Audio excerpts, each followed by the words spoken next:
Borders are no barriers to justice. That's the message from West Midlands Police and from TISPOL and from police forces across Europe as they join forces targeting foreign criminals using our roads. This is Operation Trivium 3. Here's the control room. Let's go inside for TISPOL's first ever web broadcast.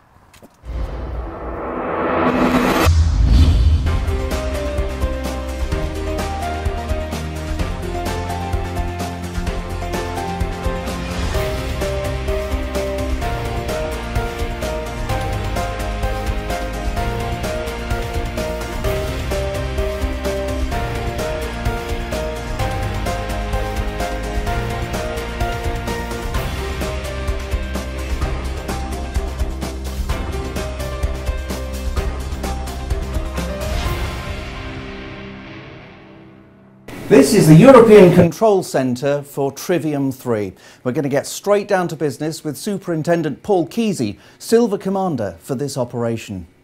Paul, let's start straight away then with the basics. What is Trivium?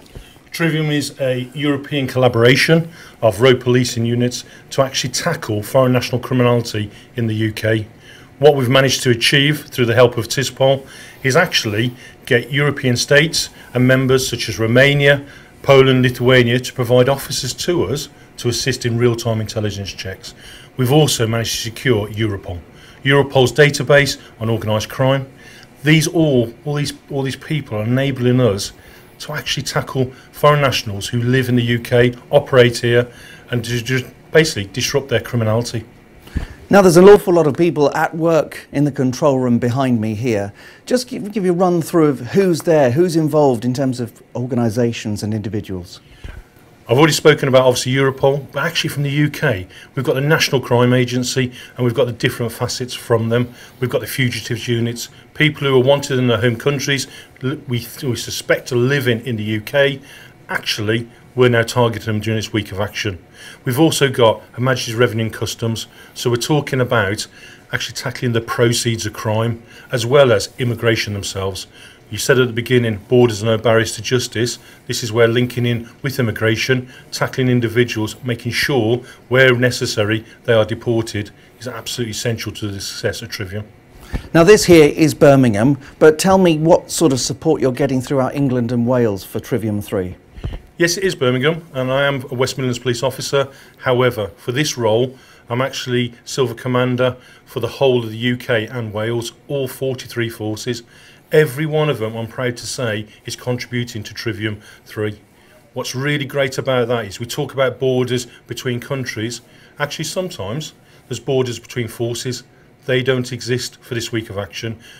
The National Operation Command Centre is overseeing all the operations throughout the country, so we can get that real-time intelligence to the officers on the ground who are stopping these individuals. A lot of people may say, well, this should be happening anyway. So what's happening with Trivium that wouldn't otherwise be able to happen?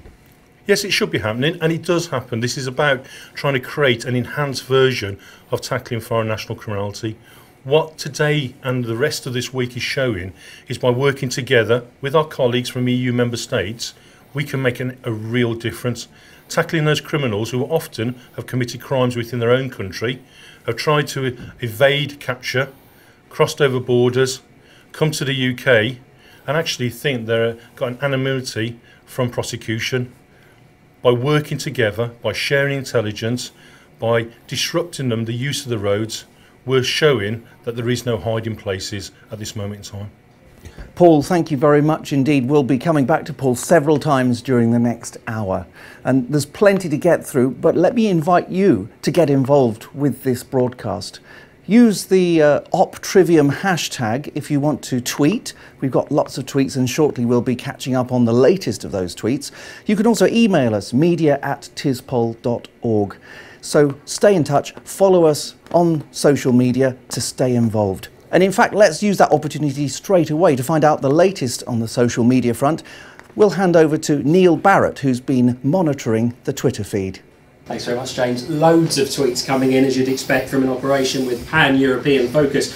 Just a few I wanted to highlight. Actually, these came in yesterday. Plenty of chance to get your tweets in. Hashtag #OpTrivium. We've had the vehicle stopped here on the M4 in Wiltshire, overweight, carrying an unsafe load. I don't know if you can get in on that, but that is what I would call an unsafe load.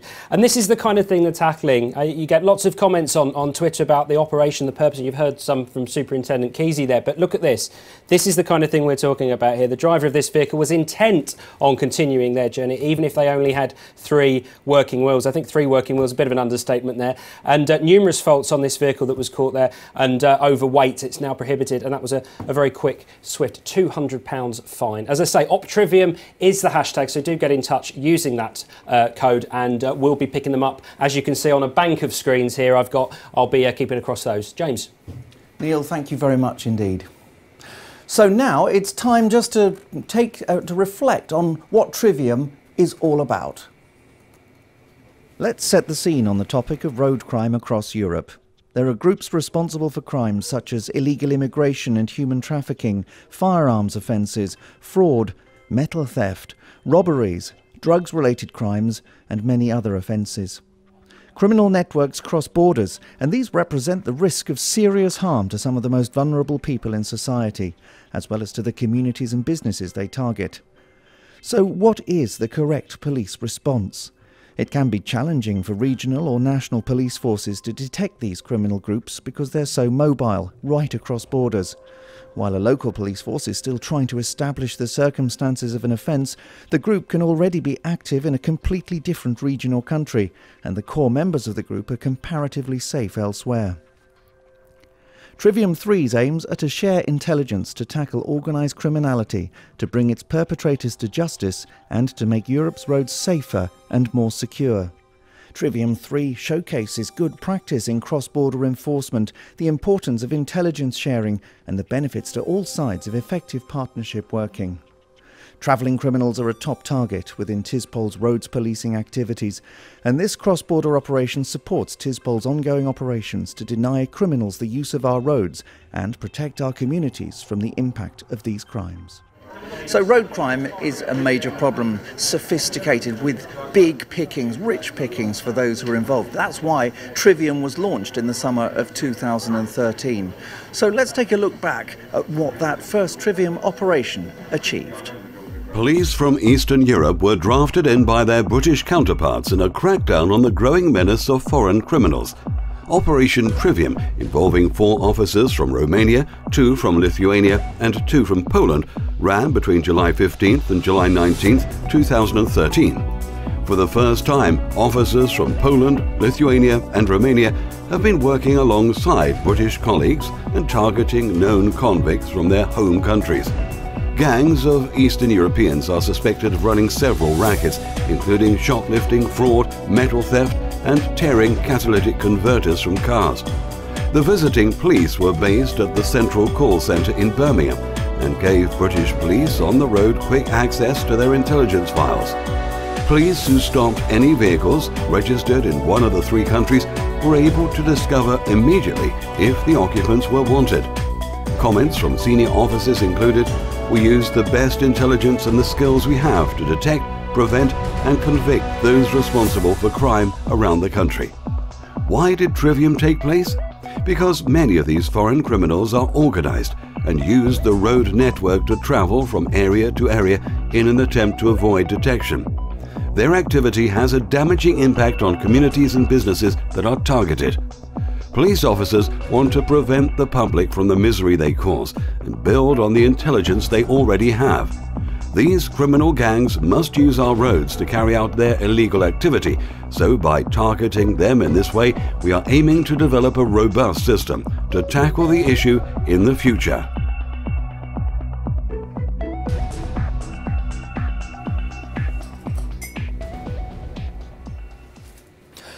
Well, if you'd like to get involved with Trivium, don't forget that hashtag #OpTrivium.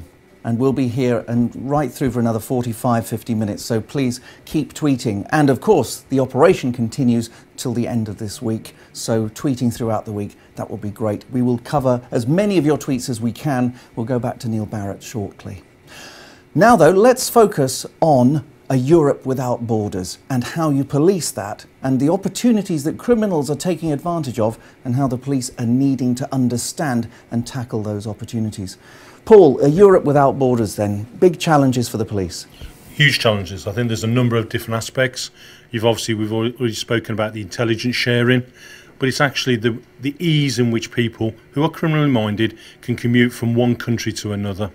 They'll often use those strategic road networks, and they'll also often transport their stolen goods or commodities from one place to another using those roads. That's why it's really important for a TISPOL perspective that we look at both the security and safety of roads. When you look at the challenges, how do we all work together? How are we going to get our systems linked in, and how are we going to make sure in real time that that intelligence, that information, that data that we all can capture is shared quickly across our TISPOL network? What I'm hoping to show is through Trivium is that can be overcome. Actually, what we're starting to find now is that people are getting used to the brand of Trivium. They're understanding that actually what that means and what that can do, and some of the successes that we have actually achieved. You've already heard from Neil some of the aspects regarding safety, but actually from a security point, from a law enforcement, from a tackling organised criminality, this is where we can make a real difference from not a road policing point of view, but from a policing the roads. Actually making that difference, challenging the individuals, identifying their correct name addresses, and ensuring that when we deal with them at the side of the road, we're well informed. Let's talk about intelligence then. What do you mean by good intelligence, and where does it come from? Well, in some ways, every piece of information has an element of intelligence to it. It's how we use it though. So for example, under Trivium, we've got over 7,500 number plates that we've linked into our automatic number plate recognition system, that the cameras all over the country can start to look for, pick up those vehicles, and then actually from our control centre divert people or police officers to go and actually deal with those motorists. A great example occurred yesterday where a vehicle was identified. We tracked it via CCTV. We actually arranged for officers in 2 vehicles to go and intercept the vehicle, and we stopped them. 2 of those individuals were wanted on European arrest warrants. That was intelligence led. We knew, we actually acted upon it, but it was the timeliness of how we did it that was all key to the value of Operation Trivium. Now, we're hearing the phrase Europe without borders quite a lot. How does TISPOL help you with Trivium and understanding that this Europe without borders, the role of TISPOL? I think TISPOL is, I'm new to TISPOL. I think it is a great organisation. When you look at some of the resources available to them, with their ability to share information, communication, but also that network of people that actually can share. Over the last 24 hours, we've had 17 delegates from across Europe. One of the key elements that they've said is actually they've learned from what Trivium can deliver. But equally, we've learnt some new aspects that hopefully in the future we'll be able to put into future Trivium operations. Paul, thank you very much. Thank you. Now, Trivium falls within the remit of Suzette Davenport, who's Chief Constable for Gloucestershire and holds the national portfolio for road policing. So we had an opportunity to catch up with her a couple of days ago to find out where Trivium fits within her remit. When I was a Chief Officer in the West Midlands Police, heavily involved in developing intelligence, but also using Central Motorways Policing Group as a specific group to be the operational enforcement arm. We know there have been, there are huge numbers of people that come across the UK, all the borders have gone, and from the operations we've done, whether it's Operations Mermaid, stopping HGVs, etc., some of the risks and threat that come with some of our European drivers, not all of them, but certainly some of those, whether it's criminality or the vehicles aren't up to the spec that we would want, which creates safety issues for us. So we have particular challenges with some nationalities, and so we've been engaged through TISPOL with colleagues from across the European continent, particularly Romania, Poland, Lithuania, because there's some particular challenges in terms of language there, getting officers to come across, being with ours, having a proper intel function, proper events control, and doing operations to positively target those people who we believe, from their intelligence and our intelligence, are committing criminality or present safety features. My view is that it is a fantastic template, and it's something that I think we should be adopting beyond the UK. So I would like to see Trivium roll out across the European continent and other countries supporting it when they've got particular challenges. We were keen to know about getting the right partners and what value they can bring. So I asked Suzette how to bring them into the mix effectively. The starting point has got to be what's the problem that we're trying to solve, and once we understand that, who do we need to engage? And many people will understand that a key part of TISPOL is about building relationships, understanding good practice, and it's the desire to do things. So when there's a positive relationship and a real desire to do something, some of the day-to-day blockages that we encounter can quickly be unblocked and make a positive difference. A key thing is about the benefits that Trivium can bring to the communities, the Lithuanian, Polish and Romanian communities in the UK. So Suzette was quick to explain the evidence that she's seen of how Trivium can make their lives better. Absolutely, and just as I say that I would want Trivium to go across the continent, then we've got targets, nominals, subjects, criminals who will be driving abroad. And what we want to do is to be able to support those communities just as they are supporting us in terms of dealing with some of the criminality and some of the safety issues. And I think the other thing is that people build up stereotypes. Correctly or incorrectly, they build up stereotypes. And the vast majority of people, I believe, that come to our country are law-abiding people. And those people from those nationalities would want us to deal effectively with criminals and those people that are going to present safety risks that are from their countries in an appropriate way, so that they're not victims of criminality, but the broader communities aren't, and so that we do break down the stereotype in terms of some of the people that have emigrated to the UK. Suzette Davenport wanted to give a quick motivational message to those who are watching and observing as to what to do next. Understand it first, understand what we're trying to achieve. Really big thing is about the enthusiasm percolating its way up the chain so that at a strategic level, and I do my bit with that, but they've got the enthusiasm, the encouragement, the desire to want to do something, to get involved, because that way we can spread it.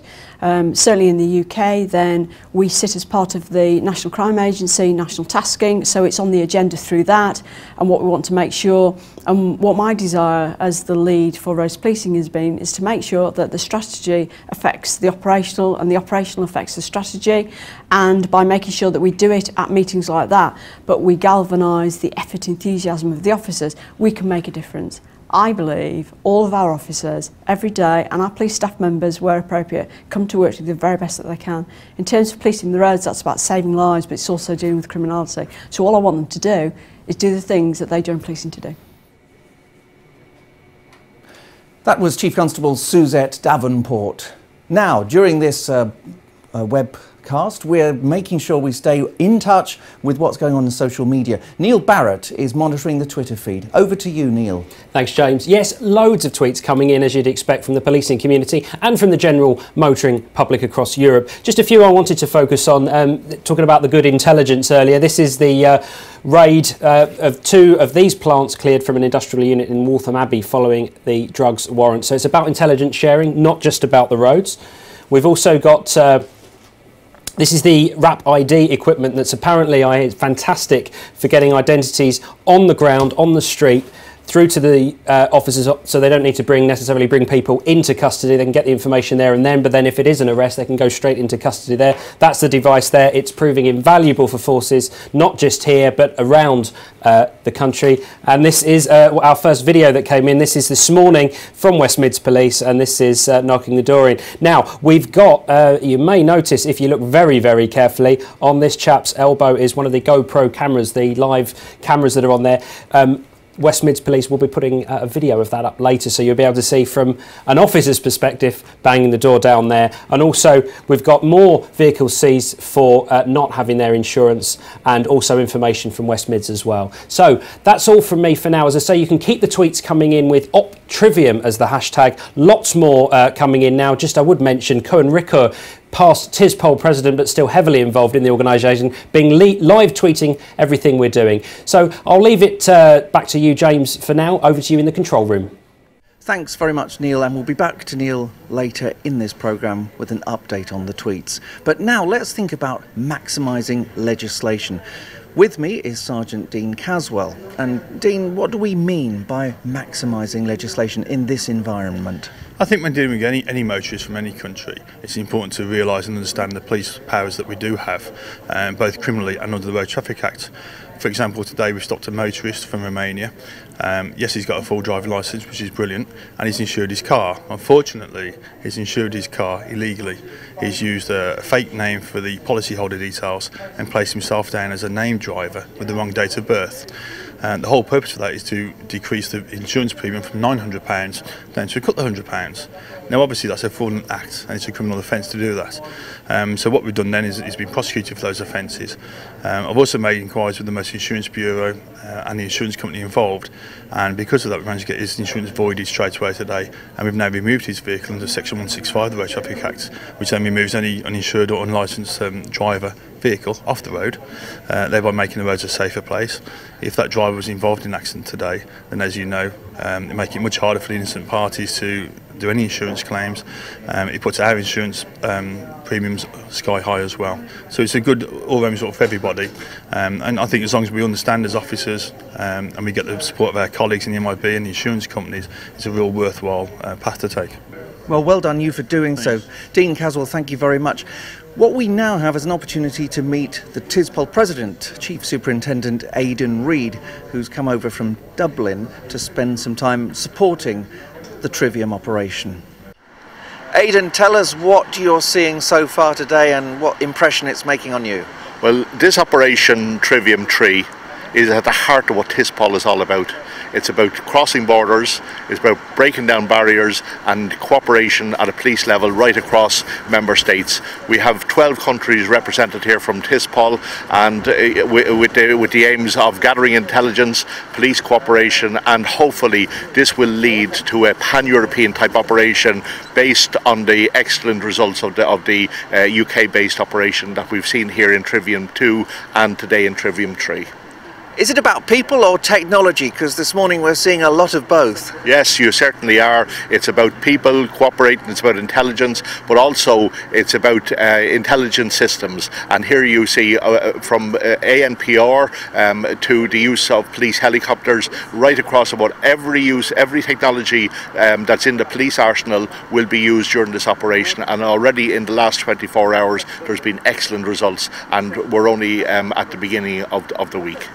Now I imagine there's lots of people with you who are observing. You're going to be working them hard, making sure that they take notes and take this away so they can be ready to put this to work in their own country, I guess. Certainly, this is all about, and I raised this morning, I want everybody to take on board the excellent work that has been already put into it there by the national lead, Paul Teasey, and also by the Chief Constable, Davenport. And with that cooperation, we hope that each team from their countries, the 18 observers who are here, will go back to the countries and prepare for 2 pan-European operations, which will be TISPOL led for next year in Europe, with the cooperation of Europol, who are a key factor here in the intelligence gathering system. It's about cooperating with the intelligence, and it's also about community safety, road safety, roads policing. It's about policing our roads. Well, stepping away from the supervisor's office for a moment, we've come out into the control area, which, as you can see, is very busy. This is where, from early in the morning till late at night, throughout the Trivium week, there is a lot going on with police officers from Romania, Poland and Lithuania, joining forces with British police officers, intelligence officers, and members of partner agencies in getting that good intelligence and disseminating it and making the checks that allow those arrests to be made and the information to be shared effectively. Neil McMillan is in charge of the control room here. Neil, there's lots of people doing lots of different things. Can you just give us a sort of quick tour of what's going on and who's important here? Yeah, sure. I mean, when the calls come in to the Trivium control room, taken on by the radio operators over here that will take the calls, take down the information from the officers at the 43 forces that are phoning in. Once that information has been gained, then that gets passed down to the intelligence officers that will work down this side here on the left. We've got 4 intelligence officers that are doing the checks in relation to national checks, the Intelligence 24 checks. Once those checks are complete, then they're passed on to partner agencies. We've got the HMRC, Majesty's Revenue and Customs, DVSA, and the National Crime Agency that you can see are obviously conducting checks as we speak. And moving over to here, then this is passed on to Europol officer that we have with us today, and the foreign officers that will do checks in relation to the relevant country that the people have been stopped in. So for information, we get a vehicle containing Romanian driver or Romanian passengers.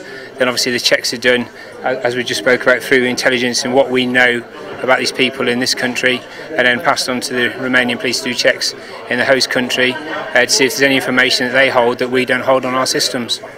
So is the value of here, do you think, the speed of the data or the quality of the data? What makes the difference? I think it's a collaboration of everybody coming together, you know, rather than it's a case of walking across the office, talking to the officer and then find that information a lot quicker than we'd normally be used to. I mean, for instance, you know, checks that we would do at the roadside, we can do all the checks that we've got available to us in this country, but then telephone calls and checks that are done through computer systems where we can literally go over, talk to the officers, and they've got their own laptops that they can do the checks there for us. So again, it's speed and efficiency so the officers on the ground aren't waiting too long with the people they've got detained. Neil, thank you very much indeed. What we're now going to do is try and make our way down to this desk which has the visiting police officers. So we're going to make our way here past the crowd and come down to visit Maria. Now, Maria is from Lithuania. This is your third visit now. Trivium 3, yes. You're getting to be quite an expert, and Birmingham is your second home. Yes. How's it going so far? How busy have you been? I've been very busy these days, and first and second and this Trivium, and they were very successful. At the second Trivium, we catched a couple of persons wanted by Europol, and yesterday we searched wanted by Interpol, some gangs from Lithuania. So it's being good. How is the relationship with the other agencies, the Europol? Are they giving you good data? Is your relationship with the police here successful and effective? Yes, it was very successful and very effective. I think the main goal is what we can do together more than we can do not to be together in each country. I have to ask though, could you not just do this from Vilnius? I think. But it's better that you're here in Birmingham than that it's done remotely.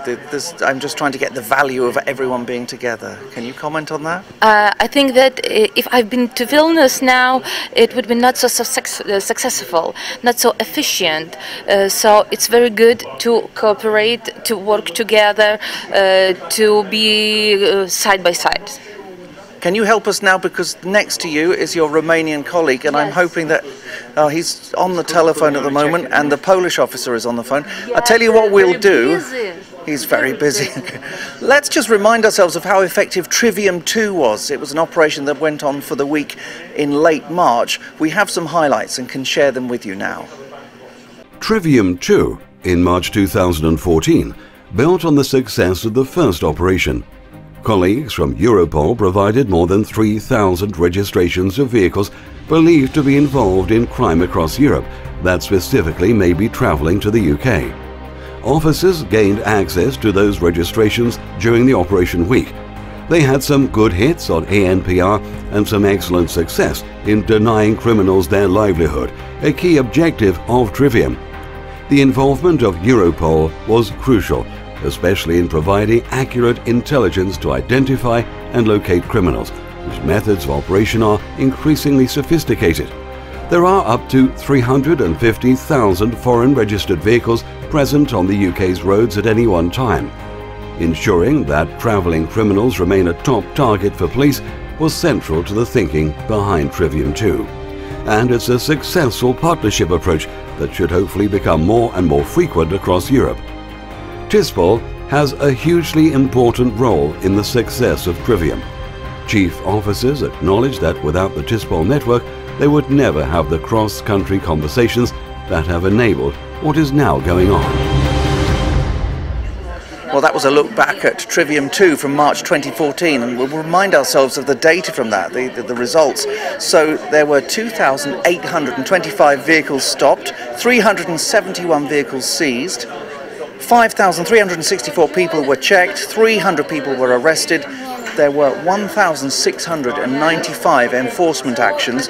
These included fixed penalty notices at one end, right up to warrants and arrests at the other, 1,100 intelligence submissions within the 5 days of the operation, and 827 vehicles were stopped as a result of ANPR activations. That's an increase of 20% compared with the first Trivium operation in 2013. So that was Trivium 2, but we're here and it's Trivium 3. We had a chat to our Lithuanian colleague just earlier. So now we move down the desk and we've come and stopped at Romania. So hello Romania, tell us, who are you and what are you up to? My name is Cornel Ruță. I'm from Romanian Police, Highway Police. We are here in a mission. It's my first time here. It's quite interesting to see how people aboard foreign Romanian living in the UK are driving, are illegally driving, are driving cars without insurance, suspended driving license, and we try to stop and seize one driver that has suspended driving license in Romania for speeding, and his driving license is suspended until 2015. He was still driving here. I know he was arrested yesterday. And another one, same problem with suspended driving license. He told the policeman that stopped him that he lost his driving license, but actually he had no driving license. Let me ask you, how does the information get to you? At what point do you become involved then, when something like this happens? At what point? At the point that I receive an notifying document from the dispatch. He's keeping in touch with the policeman on the road, and they give him information. I receive that information. I check them in Romanian police database to see if they are wanted, if they are okay with driving license, and this kind of stuff. Thank you very much. I hope it continues to be successful for you. Well, this is where the Polish officer would normally be sitting, but obviously he's busy at the moment, so we'll have to leave him to it. What we can do, though, now is find out a little bit more about automatic number plate recognition, ANPR, because that has proved crucial in detecting more criminals over previous years. We had a chance to speak to Inspector Derek Roberts to find out a little bit more. ANPR's enabled us to bring together intelligence from across the UK into a single system, and we call it a hot list, which we then circulate out to be available for all of UK law enforcement involved in Operation Trivium. We have an infrastructure that daily has around 8,000 ANPR cameras all connected through one national ANPR system. That is a significant advantage to us because all of the intelligence is available at all points to all forces across the country. The main way that ANPR gives an advantage to traffic or roads policing resources is that if we are looking for more than 2 or 3 vehicles of interest, and we always are looking for more than that in terms of vehicles of interest, then our human brains can't retain that information. The ANPR system retains as many vehicles of interest as we want it to, and it tells us about them when we need to know. It tells us about them in real time, and that's a superb advantage to us. So it's really focusing us and enabling us to stop all of those vehicles that are of genuine police interest. No, it won't replace the skills of a police officer. What it does is it enhances the results of our police officers by pointing us and giving us a starter for 10 in terms of which vehicles we need to be stopping, which drivers we need to be speaking to, and providing us that initial intelligence as we go into that stop. The most important thing then is for our police officers to use their policing skills to make sure that they do a thorough job once they've stopped the vehicle.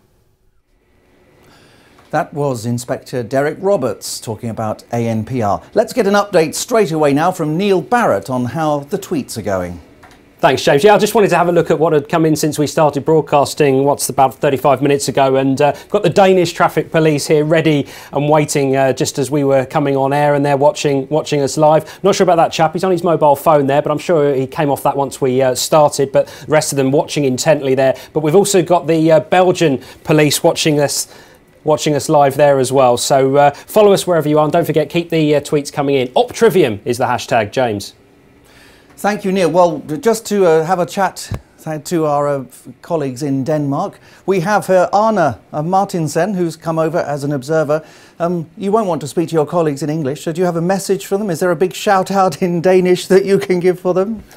Nej, det er der ikke, men jeg kan sige hej og sige, at det er en fantastisk operation at observere og være en lille bit del af. Så det er rigtig godt politiarbejde. Det må vi have noget af i Danmark. Mange tak. Thank you very much. Okay, now let's continue. It's time to think of some really straightforward numbers now, because Trivium over the past couple of days has really built up some big numbers in terms of crimes detected and people identified. Superintendent Paul Kesey has the details. Paul, give us a rundown of what's happened then so far this week. Well, interestingly, just the first 24 hours, we've just literally been handed the figures. We've stopped just over 2,300 vehicles within a 48-hour period. We've seized 256 of them. Incredibly, we've already encountered and spoken to just shy of 3,900 people as part of Trivium. What's incredible is the next figure. As a result of that, we've talked already about our intelligence-led proactive approach. We've already arrested 729 people. You compare that to Trivium 2, when we were looking at 300 for the whole week. That is just a fantastic figure. On top of that, we've also given enforcement activity, which ranges from the full range of safety, so the road traffic element, all the way through to cautions and other activity of just under 950. On top of that, one of the key objectives of Trivium is increasing our knowledge and understanding. We've already submitted, within a 2-day period, 350 pieces of brand new intelligence. That's now going to be recycled. It's going to put directly into our systems so that we can actually challenge that and actually start dealing with it today. So that's a fantastic start to the operation already. Let's just have a think about what might have happened in a non-Trivium week, just get an idea of how much sort of more effective things are when everyone's working together. I think the key element is that gathering of the intelligence, that sharing that knowledge. What I will say is those are a number of arrests, that enforcement activity is clearly far higher than what we experienced on Trivium 2. I think that's down to some of the planning that we've done, how we've changed some of our processes, and also the contribution from other countries. When we linked into the ANPR, we've actually got 43 forces now involved. They're actually tackling these criminals. I think that's a real tremendous success already. We have had a communication from somebody just wanting to know why Lithuania, Romania and Poland. Simple question. Yeah, it is a simple question, and we could have chosen a number of countries. However, we did some analysis. We identified that those countries, generally the criminals that we deal with from a foreign national are from those 3 primary countries. So it made absolutely perfect sense to us to actually maximise the potential of Trivium by having individuals from those, well, from Romania, Lithuania and Poland. Not all people from those countries who live in UK are clearly criminals, and it's really important to understand it is about tackling criminality, not the community. People from Poland, Romania, Lithuania and in fact all member states add tremendous amount to our society. It's important that we recognise that vast majority of people come here to have a better life, to earn more money and to possibly support people back home. We want those people. What we don't want, as you said in your introduction, is the borders being a barrier to justice. We want people who are here to add to our society. Actually, the criminals, we will take law enforcement activity against. Tell me about your colleagues in other parts of England and Wales. How encouraged have you been by what they've been doing and the support they've given? Absolutely amazed. It's actually quite hard, as you'd appreciate, to coordinate the whole of United Kingdom and Wales. The reality is Every force is contributing. I've got a tremendous team of regional representatives who are coordinating activity for me there and passing on that information on a daily basis. What's really interesting is how members of not the road policing community, i.e. neighbourhood policing, criminal investigation departments, intelligence, have all linked in and made this already the success it is this week. Paul Kesey, thank you very much indeed. Thank you. We'll now start thinking about the role of partners, and we'll come back to talk to Paul about partnership working in a few minutes, because Trivium relies on the police and partners working together to achieve what's being done, and you heard from Paul with those results just a moment ago. One of the key partners is Europol, really, for the intelligence that they gather and provide. And we had the opportunity a short time ago to speak to André van Rossum from Europol to explain what it was all about. Just tell me a bit about Europol's intelligence. How good is it? Where does it come from? It's coming from the countries. The countries, they should provide information to Europol. We put it in our database, and based on requests and analyzing, we informing the involved countries about hits and procedures that they could follow. And sometimes we provide reports so they can start their own investigations. Now the concept of cross-border is so important with Trivium. And how well equipped is Europol to provide cross-border information? Well, what I just mentioned, information provided to Europol we can only provide to the countries back. If one of the countries is providing information and another country is providing information or requesting information about a certain person or vehicle, whatever, we can provide information back to the countries, and cross-match reports we create, and based on that the country can start their own investigation to tackle the criminals. And how much credit can Europol take that some people have been arrested today and yesterday and during Trivium? Yesterday we had a case with a Czech person. Based on a European arrest warrant, we were able to support the colleagues. In the beginning it was not clear, and based on the information from liaison officers from the several countries working at Europol, the liaison officer from Czech Republic was able to make it clear, and so the UK colleagues could arrest this person. How important is speed in what Europol does? I think it's very important. We try to react on every request on a daily basis. We receive more than 300 messages, requests a day, and in 2-3 days we try to give an answer to the involved countries. It's only based on information what is available at Europol.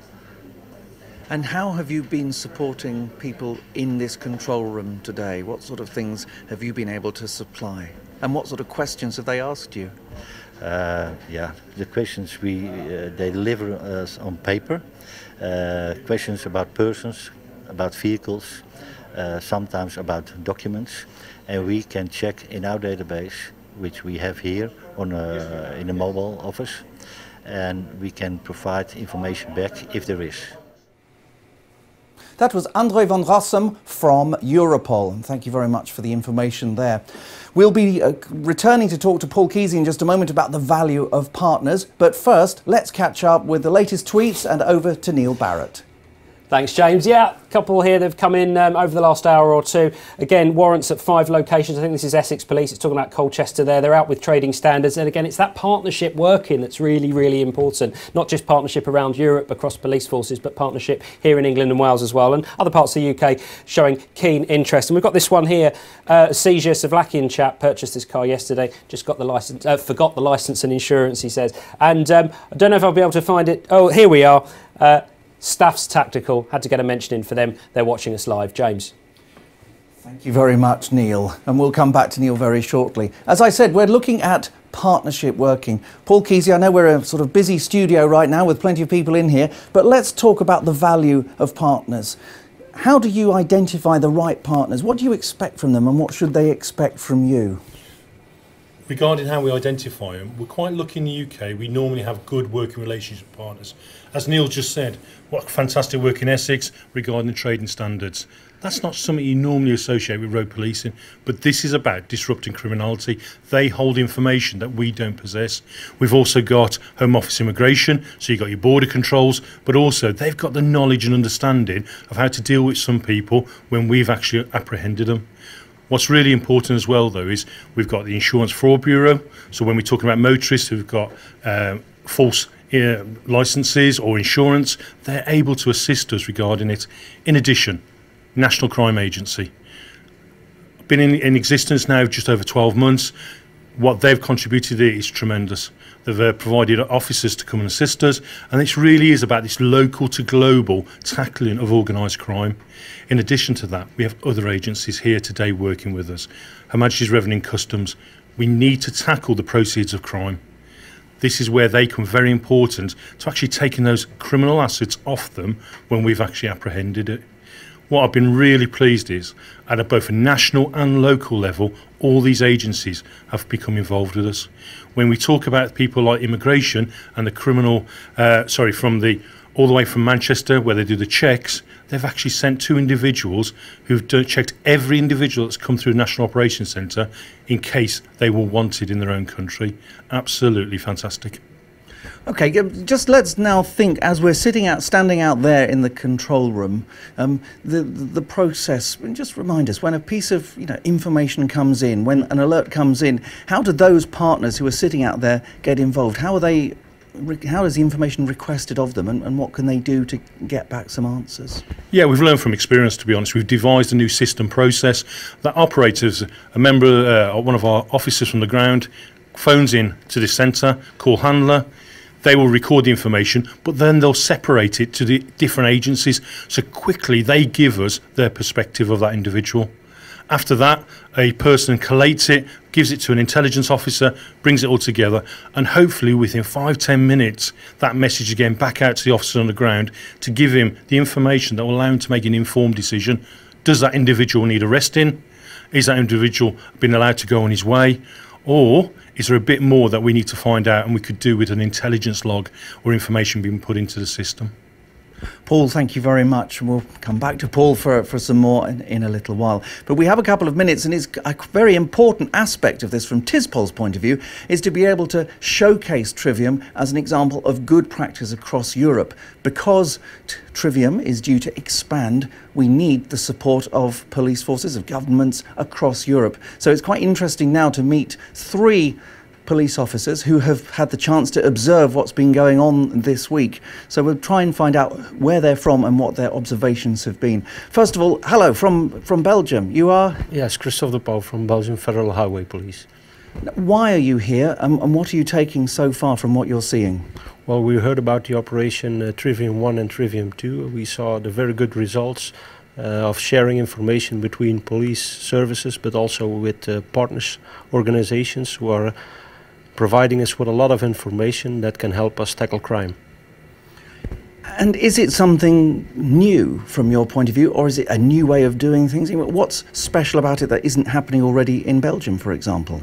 Well, in my opinion, what is special is that police officers who are on the beat, they are able to check some databases that they don't do in a normal patrol, which means they get to check Europol databases, for example, or other databases from partners and so on. Okay, let's move to the gentleman here from Italy. Your name is? Alberto Bonetto from the Italian State Police, Traffic Police Service. Do you feel that this is valuable, something that you can take back, discuss, and hopefully join in another year? For sure, the Italian State Police is actively participating in TISPOL activities. And in the next future joint activities, for sure, the Italian police will participate. And hello, who are you and where are you from? I'm John Scalitz from the Danish National Police Traffic Centre. Do you have similar problems to those that you have seen in England and Wales through the control room at Trivium here? Very much, yes, indeed.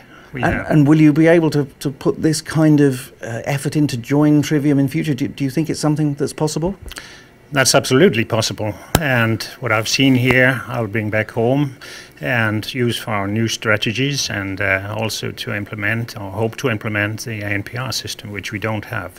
Well, we have done some few tests, but we are still at the base camp, moving towards the next camp upside the hill there. So, but I hope to move fast. Let's just go back and just think about Italy. Are your problems similar to the UK's? How does it work? For sure, every country has a different problem. In Italy, we have more vehicles with foreigner number plates. So this is a problem that we have to tackle in the next future. But more or less, the problem in Europe is sharing information between countries at the European level. Gentlemen, thank you all very much. I think it's time now that we went back out to see what has been going on, thinking of technology, of ANPR, of cross-border sharing of information, but also, of course, the good old-fashioned nose of the road traffic police officer.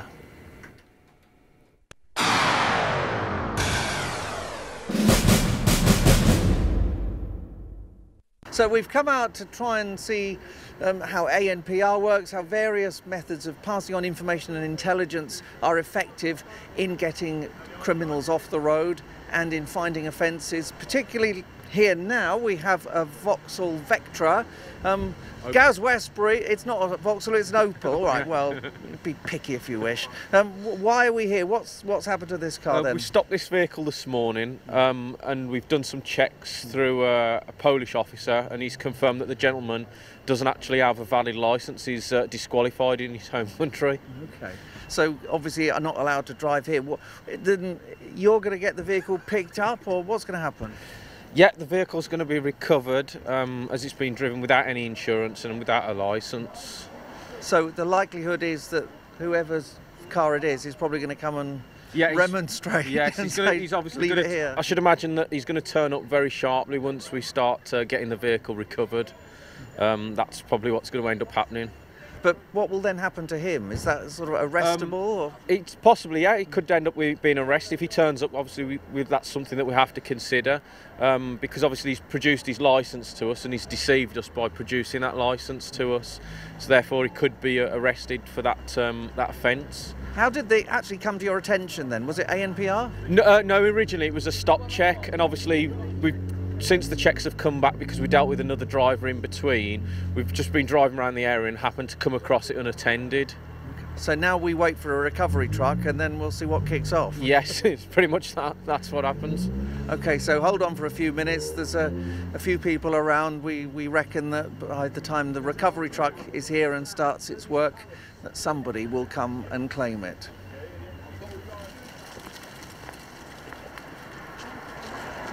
Okay, 40 minutes later, we've waited for the recovery truck. It's here. We sat in the police car for during an enormous hailstorm. Thankfully, that's been and gone, though it's still spitting a bit with rain. Trying to work out now, the problem is the recovery truck is the wrong sort, because we don't have the keys to get into the car. We may not be able to recover it, so there could be a slightly longer wait. What we were hoping for was that the owner of the car, who we think is working across the road tiling, would have seen the recovery truck and come over, but he's not out yet, and we're not sure that the car's going anywhere yet either.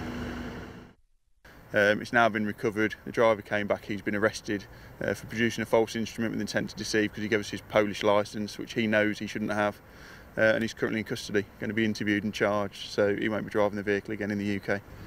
We've just had another ANPR activation on our way back towards the control room. This is connected with some quite serious crimes, so Rob is getting us across to close to where this vehicle is likely to be. 1-2, we're on 251. What's that vehicle? Right. Used during the defence of a raid back in on the 18th of October. It's that Civic, yeah. Okay, so we're right up against it now. We've come 5 minutes across town and you can see the action now. Let me let you out, Alex.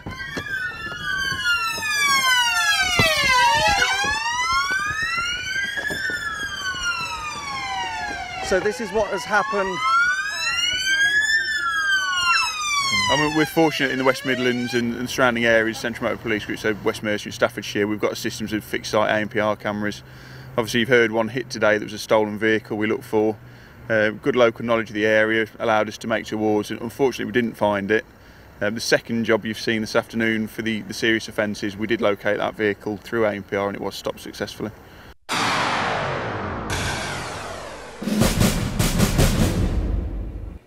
Just a reminder, you're listening or watching this live webcast from TISPOL Operation Trivium 3 here live in Birmingham. Let's get our last update on the tweets that have been coming in over to Neil Barrett. Thanks, James. Well, you were really in the thick of it there, weren't you? Well, we've seen loads of tweets come in, not just over the last hour, but across the week from policing colleagues, from people out on the street watching the operation as well, and also some of our TISPOL colleagues. We've had comments all around, and you've seen some of the colleagues in the police community in Europe watching the broadcast as well. But I will just finish on a note here of police puppy Ted, apparently very, very famous in this neck of the woods. And he's saying here, of all the fast, flash and supercars the team at West Midlands Police and the Central Motorway Police Group have, they went for me for Operation Trivium. If that doesn't go viral, well, who knows? I'm reliably informed by a certain superintendent that it will. Keep tweets coming in because the operation is here all week. OpTrivium is the hashtag. Thanks very much. James. And thankfully we haven't been dogged by technical trouble here as well at Trivium. All going well, a couple of minutes to go. So let's now wrap up and start thinking of the future, because Trivium is due to become a regular part of the policing calendar from 2015. Paul Kesey, what needs to happen for Trivium to get bigger and wider and regular?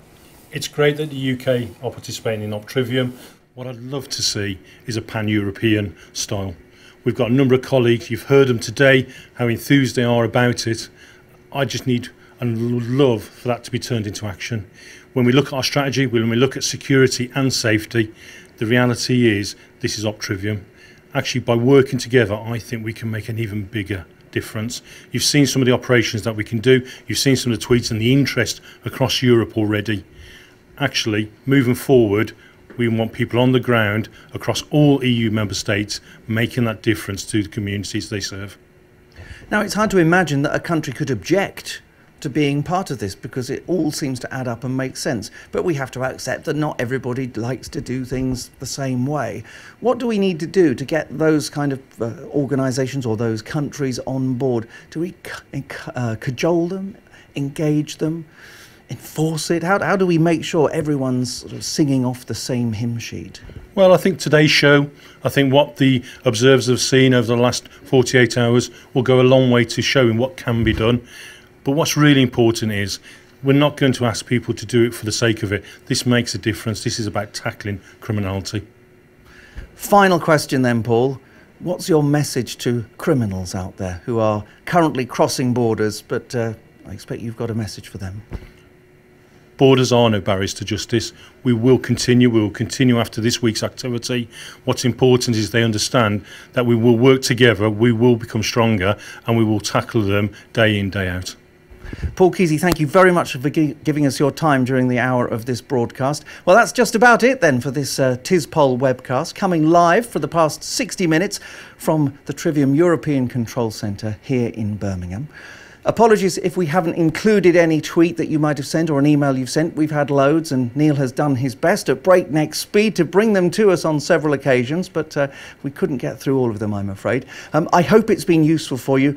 Don't forget, though, that if you've missed any of this or you have colleagues and contacts who perhaps haven't been able to see it, there will be a recorded version of this going up very shortly on this webpage, so do encourage them to tune in. And do stay in touch with TISPOL as well. You can receive our fortnightly bulletin.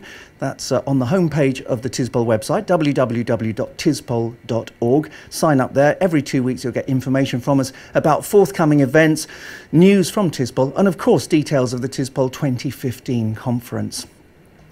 So, but apart from that, there's not much else that we can fit in. So we'll let the officers here get on with the really important work that they're doing. Let those figures keep mounting up through the week.